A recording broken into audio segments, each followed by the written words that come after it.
ఓం నమో రామదూతాయ.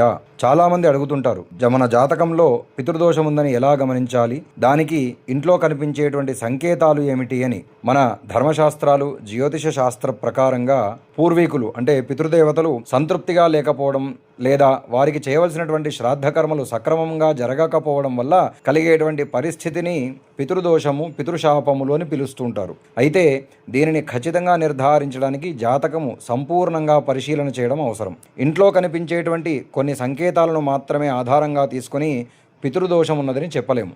పితృదోషానికి చెప్పబడేటువంటి కొన్ని ప్రధానమైనటువంటి సంకేతాలు ఏంటో చూద్దాం. కుటుంబంలో తరచూ అడ్డంకులు రావడము, మంచి పనులు చివరి క్షణంలో ఆగిపోవడము, ఎంత కష్టపడ్డా ఆశించిన ఫలితాలు రాకపోవడం, కుటుంబ సభ్యులకి వరుసగా సమస్యలు ఎదురుకావడం, పెళ్లి సంబంధాలు పదే పదే కుదరకపోవడం, నిశ్చితార్థాలు విఫలం కావడం, వివాహానంతరము దాంపత్య కలహాలు అధికంగా ఉండడం, వివాహం ఆలస్యం కలగడం, సంతానం ఆలస్యం కావడం, గర్భస్రావాలు అంటే అబార్షన్లు జరగడం, పిల్లలకి ఆరోగ్య సమస్యలు రావడం, ఆదాయం ఉన్నప్పటికీ డబ్బు నిలవకపోవడం, అప్పులు పెరగడం, వ్యాపారంలో వరుసగా నష్టాలు కలగడం, చిన్న విషయాలకి పెద్ద పెద్ద గొడవలు జరగడం, కుటుంబ సభ్యుల మధ్య ఐక్యత లేకపోవడం, తరచూ మనశ్శాంతి కోల్పోవడం. అంతేకాకుండా కొన్ని స్వప్నాలలో సంకేతాలు కూడా కనబడుతుంటాయి. మరణించినటువంటి పూర్వీకులు కలలో కనిపించడము, నీరు, నది, చెరువు లేదా ఆకలితో ఉన్నటువంటి వ్యక్తులు కలలో కనపడడం, సహాయం కోరుతున్నట్లుగా పూర్వీకులు దర్శనమివ్వడం, శ్రాద్ధ సమయంలో కాకులు పిండాన్ని స్వీకరించకపోవడం,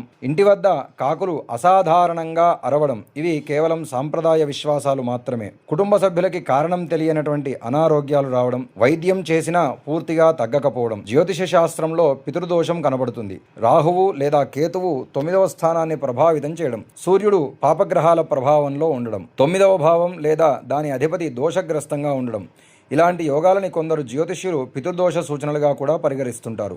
దీనికి పరిహారాలు ఏమిటి అంటే పితృతర్పణం చేయడం, అమావాస్య రోజున పితృతర్పణ చేసి అన్న సంతర్పణలు చేయడం, పూర్వీకుల తిథి రోజున శ్రాద్ధం నిర్వహించడం, పిండ ప్రదానం చేయడం, ప్రత్యేకించి గయాక్షేత్రం వంటి పుణ్యక్షేత్రాలలో పిండ ప్రదానం చేయడం, దాన ధర్మాలు చేయడం, వస్త్రదానం చేయడం, గోవులకి ఆహారం ఇవ్వడం, కాకులకి కూడా ఆహారం పెట్టడం, పితృపక్షం లేదా అమావాస్య రోజున పక్షులకి ఆహారం వేయడం, భగవన్నామస్మరణ చేయడం, మహర్షి వ్యాసుడు చెప్పినట్లుగా పితృస్మరణతో ధర్మకార్యాలు చేయడం ద్వారా ఇటువంటి దోషాలని పోగొట్టుకున్న వాళ్ళమవుతామని తెలియజేస్తూ ఓం నమో రామదూతాయ.